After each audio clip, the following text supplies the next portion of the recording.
بسم اللہ الرحمن الرحیم رب اشرح لی صدری ویسر لی امری واحلل عقدۃ من لسانی یفقہوا قولی۔ داستان حضرت یونس علیہ السلام کا آج اختتام ہوگا انشاءاللہ کہ یہ ایک بالکل منفرد داستان کہ جس میں کسی بھی قوم کا اس انداز سے وہ عالم نہ ہوا جو کہ اس داستان میں اس قوم کا ہوا۔ اب تک کا خلاصہ کیا؟ یہی اللہ کے نبی ہیں یونس علیہ السلام، بستی والوں کو تبلیغ کی، بستی والے نہ مانے، اللہ کے نبی اس اندازے کے ساتھ کہ اب یہ بستی والے اب یہ ایمان نہیں لائیں گے، اللہ کے نبی نے وہ بستی چھوڑی۔ پھر اس کے بعد بستی پر عذاب کے آثار نمودار ہوئے، اس کے بعد بستی والوں کو اپنی غلطی کا احساس ہوا، بستی والوں نے توبہ استغفار کیا، عذاب کے آثار چلے گئے۔ ایسا پہلے کبھی نہیں ہوا تھا، عذاب کے آثار بہرحال چلے گئے۔ پھر اس کے بعد کیا ہوا؟ اللہ کے نبی یونس علیہ السلام ساحل پر پہنچے، بستی چھوڑ چکے تھے، ساحل پر پہنچے، ایک کشتی میں سوار ہوئے، کشتی میں طغیانی آ گئی اور بالآخر قرآن اندازی کے نتیجے میں یہ طے ہوا کہ ایک شخص کو اس کشتی سے اتارا جائے، وہ شخص یونس علیہ السلام تھے۔ 3 مرتبہ قرآن اندازی میں آپ کا ہی نام آیا۔ اب کیفیت کیا ہے؟ اللہ کا نبی ہے، چاروں طرف پانی ہے، چاروں طرف سمندر ہے، ایک مچھلی ہے، اللہ کے حکم سے اللہ تعالیٰ کا نبی مچھلی کے پیٹ میں ہے، وہاں آبی مخلوقات کو آپ اللہ کی تسبیح کرتے ہوئے سن رہے ہیں۔ اور قرآن کریم کی مشہور و معروف آیت جو کہ میری آپ کی ہم سب کی سنی ہوئی ہے، جس کا ورد میں اور آپ اکثر اوقات کرتے ہیں، اس آیت کا پس منظر بھی اسی داستان میں چھپا ہے۔ اللہ کے نبی یونس علیہ السلام مچھلی کے پیٹ میں ہیں اور قرآن کریم یہ بتا رہا ہے آپ اللہ کی تسبیح کر رہے ہیں، گویا آپ یہ کہہ رہے ہیں لا الہ الا انت سبحانک انی کنت من الظالمین۔ نہیں ہے کوئی خدا، نہیں ہے کوئی خدا مگر تو، پاک ہے تیری ذات، بے شک میں نے قصور کیا۔ یہ آپ کی عاجزی یونس علیہ السلام کی کہ وہ اس انداز سے اللہ تعالیٰ کو یاد کر رہے ہیں۔ تو بس اب یہاں سے داستان آگے بڑھتی ہے اور داستان کو یہیں سے اختتام کی طرف لے کر جاتے ہیں۔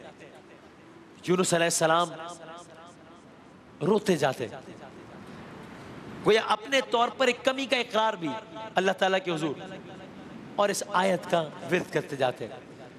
یہ منظر چل رہا ہے، یہ صورتحال چل رہی ہے۔ کچھ جگہوں پر ہم نے دیکھا کہ یہ منظر، یہ صورتحال 3 دن تک جاری رہی، کچھ جگہوں پر آئے صورتحال 40 دنوں تک جاری رہی، 40 دنوں تک۔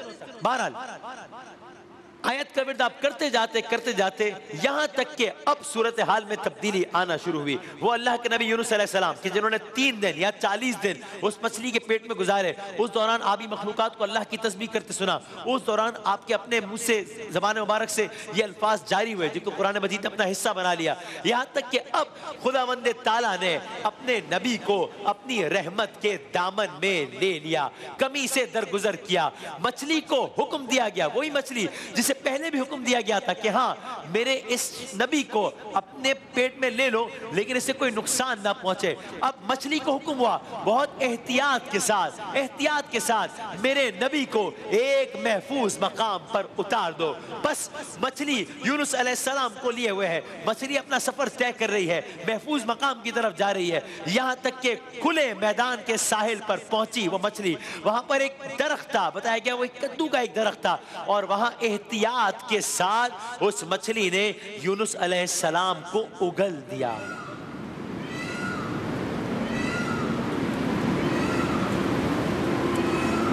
اللہ اکبر! یعنی اللہ تعالیٰ کی قدرت، اللہ تعالیٰ کے حکم پر کل ایک نبی کو، یونس علیہ السلام کو، کل سے مراد یعنی کچھ روز پہلے، مچھلی نے اللہ کے حکم سے یونس علیہ السلام کو نگل لیا، اور آج اللہ تعالیٰ کے حکم سے یونس علیہ السلام کو اگل دیا۔ اللہ تعالیٰ کی یہ وہ ذات ہے، ظاہر ہے ذات خداوندی، جو اللہ تعالیٰ کی وہ ذات ہے کہ جو پتھر میں کیڑے کو رزق دے سکتی ہے، تو کیا وہ ذات مچھلی کے پیٹ میں اپنے نبی کی حفاظت نہیں کر سکتی؟ کیا یقیناً کر سکتی ہے۔ اور اس کی مثال ہے یونس علیہ السلام کہ مچھلی نے اپنے پیٹ میں رکھ کر واپس زمین کے حوالے کر دیا۔ جب یہ واقعہ ابتداءً میں پڑھ رہا تھا تو میرے ذہن میں بات ایک خیال آیا تو میں نے ذرا کچھ چیزیں دیکھی. ویسے ظاہر ہے ہمارا ایمان ہے کہ جو چیز مطلب قرآن مجید میں لکھی ہے اس سے معتبر سندی کوئی نہیں ہو سکتی, لیکن ویسے ہی سمجھنے کے لیے میں نے, تو اگر یہ لگتا ہو کہ مچھلی کے پیٹ میں زندہ رہنا اگر بظاہر ناممکن نظر آتا ہو اگر, تو یہ جو ویل مچھلی ہوتی ہے, لارجسٹ میمل, اگر ہم صرف اسی کو ایک لمحے کے لیے سوچ لیں, ویل مچھلی کی حیت دیکھ کر اندازہ ہوتا ہے کہ ایسا ممکن ہے کہ اس میں رہ کے بھی انسان زندہ رہ سکتا ہے. ویسے تو اللہ تعالیٰ ناممکن کو ممکن بنا دیتا ہے ظاہر ہے, لیکن ایک ممالیہ جانور ہے ویل جو سمندر کے اوپر آ کر اپنے پھیپڑوں میں آکسیجن بھرتی ہے, اور یہ آکسیجن مقدار میں اتنی زیادہ ہوتی ہے کہ کوئی ذی روح اس میں بآسانی سانس لے سکتا ہے. یعنی میں نے یہ پڑھا کچھ جگہوں پر, ایک جو بڑی بلیو ویل ہوتی ہے اس کی لمبائی 75 فٹ تک ہو سکتی ہے, 75 فٹ تک ہو سکتی ہے. عام طور پر انسان 6 فٹ کا ہوتا ہے, 6 فٹ 7 فٹ, تو 6 فٹ کے انسان کے لیے 75 فٹ لمبی ویل کا پیٹ گویا کیا عالم ہوگا, گویا ایک بہت بڑا ہال ہوگا. یا اگر میں دوسرے الفاظ میں کہوں تو یہ ویل مچھلی ایک آبدوز کی مانند قرار پائے گی, اور اگر اس کی جلد شفاف ہو جیسا کہ کچھ جگہوں پر آیا تو پھر یہ ایسی آبدوز قرار پائے گی جس کی دیواریں شیشے کی بنائی گئی ہوں. تو بہرحال یہ تو ویسے ایک دنیاوی طور پر ایک اپنی چیز سمجھنے کے لیے, ورنہ اللہ تعالیٰ نے ہر چیز کو اللہ تعالیٰ ممکن جس وقت جیسے چاہے بنا دے. تو بس اب یونس علیہ السلام طویل عرصہ مچھلی کے پیٹ میں رہنے کے بعد اب مچھلی نے ان کو اگل دیا ہے. لیکن کیا ہوا, اگرچہ مچھلی نے بحکم خدا آپ کو کوئی نقصان نہیں پہنچایا, لیکن آپ اس درجہ نحیف ہو چکے تھے, آپ حد درجہ نحیف ہو چکے تھے. اب کیا کیا, اب اسی اللہ تعالیٰ نے ایک بار پھر اسباب پیدا کیے. کیا کیے, ایسے اسباب پیدا کیے کہ یونس علیہ السلام مکمل طور پر صحت مند ہو گئے. اس کی اپنی بھی ڈیٹیلز ہیں, لیکن کیونکہ آج داستان ختم کرنا ہے تو ان ڈیٹیلز کو اسکپ کرتے ہیں کہ وہ کیا اسباب اللہ تعالیٰ نے پیدا کیا, کس طریقے سے وہ درخت, کدو کا درخت جو تھا وہ کس طریقے سے صحت کے حوالے سے کردار ادا کر رہا تھا, کس طریقے سے کچھ جگہوں پر آیا کہ آپ کو دودھ فراہم ہوا, اس کی الگ ساری ڈیٹیلز ہیں کہ اللہ تعالیٰ نے وہیں پر آپ کو توانا کرنے کے کیا آثار پیدا کیے. قصہ مختصر.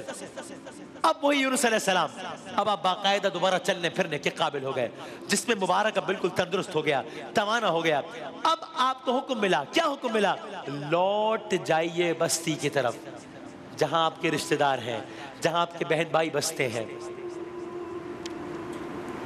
اب آپ یاد کیجئے داستان کے آغاز میں آپ سے عرض کیا تھا کہ کئی حوالوں سے یہ داستان ایک بالکل منفرد داستان ہے. تو پہلے میں عرض کیا تھا کہ کیا منفرد ہے, یہ منفرد ہے کہ کسی قوم نے اس انداز سے کبھی ریاکٹ نہیں کیا کہ آثار, آپ کو یاد ہے ہم صالح علیہ السلام کا واقعہ پڑھ رہے تھے, انہوں نے اونٹنی کو, ناقۃ اللہ کو انہوں نے مارا, اور اس کے بعد صالح علیہ السلام کو کہا کہ ہم نے یہ کام کر دیا, حالانکہ وارن کیا تھا صالح علیہ السلام نے کہ یہ کام نہ کرنا.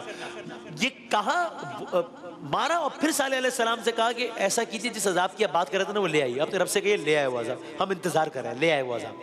تو اور کسی قوم نے اس طریقے سے ریاکٹ نہیں کیا جیسے اس قوم نے ریاکٹ کیا تھا کہ آثار عذاب آئے اور وہ سب توبہ استغفار کرنے لگے, اور کس انداز سے کرنے لگے بھی آپ نے سنا. یہ ایک منفرد بات تھی اس داستان کی. دوسری منفرد بات, آپ کو کسی نبی کے قصے میں اس انداز سے یہ نہیں ملے گا معاملہ کہ یہ سارا واقعہ ہو گیا اور پھر نبی سے کہا گیا کہ آپ ایک بار پھر واپس جائیے, بستی واپس جائیے. اور بستی میں کیا ہوا ہے, بستی میں منظرنامہ بدل چکا ہے. بستی کے وہ لوگ جو کل تک آپ کی تکذیب کرتے تھے اب وہ بدل چکے ہیں. بستی کے وہ لوگ جو کل تک بتوں کے پوجنے پر اصرار کرتے تھے وہ بدل چکے ہیں. جہاں آپ کے بھائی بہن بستے ہیں وہ ایمان لا چکے ہیں, اور ایمان کی بدولت اب بستی کے لوگ سعادت مند زندگی گزار رہے ہیں. انہوں نے سب مورتیاں توڑ ڈالی ہے. اب اس شہر میں آپ شرک کے تعفن سے بیزاری محسوس نہیں کریں گے, کوئی آپ کو ستائے گا نہیں. اس شہر میں سب آپ کی واپسی کی راہیں تک رہے ہیں. یہ ایک بدلا ہوا نینوا ہے, یہ ایک بدلی ہوئی بستی ہے. اللہ کا نبی یونس علیہ السلام, یہ سب کچھ, یہ سارا ایکسپیرینس ہونے کے بعد مچھلی والا اب نینوا واپس آ گیا. اب میں صرف چشم تصور سے سوچتا ہوں کہ اللہ جانے وہ نینوا کی بستی کا وہ کیا منظر ہوگا کہ جب یونس علیہ السلام واپس آ رہے ہوں گے, سب کو یاد آ رہا ہوگا کس طریقے سے یہی یونس تھے, یہی نینوا کی گلیاں تھی. یہ ہمیں کہتے تھے ان بتوں کو نہ پوجو, ہم ان کی بات نہیں مانتے تھے, یہ چلے گئے, عذاب کے آثار نمایاں ہوئے, پھر ہم نے توبہ کی, پھر ہم یونس علیہ السلام کا انتظار کرتے رہے. آج یونس علیہ السلام واپس آ رہے ہیں. جب نینوا کو چھوڑ کر گئے تھے ہر طرف دیوتاؤں کی حکومت تھی, شرک و بت پرستی کی تاریکی تھی. آج کوئی بھی دیوتاؤں کا پجاری وہاں پر باقی نہیں تھا، سب کی زبان پر توحید کا نغمہ تھا، ہر سر میں عبادت خداوندی کا سودا سمایا ہوا تھا۔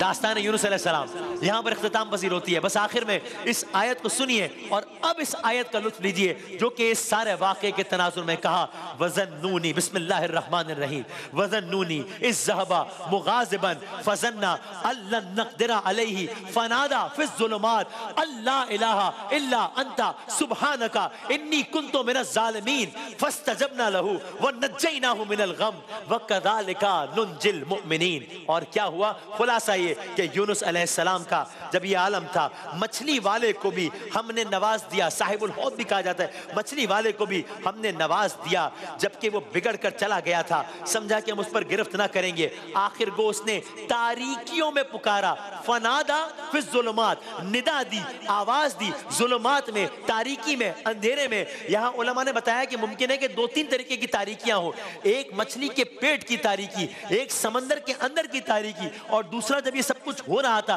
تب رات کا وقت تھا تو رات کی تاریکی، گویا تاریکیوں کے عالم میں۔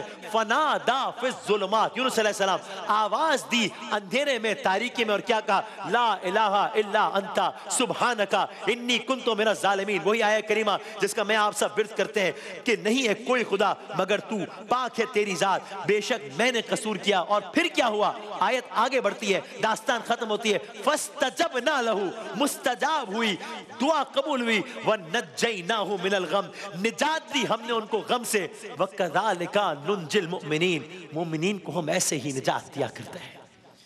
داستان یونس علیہ السلام اختتام پذیر ہوتی ہے، کل ایک نئی داستان انشاءاللہ۔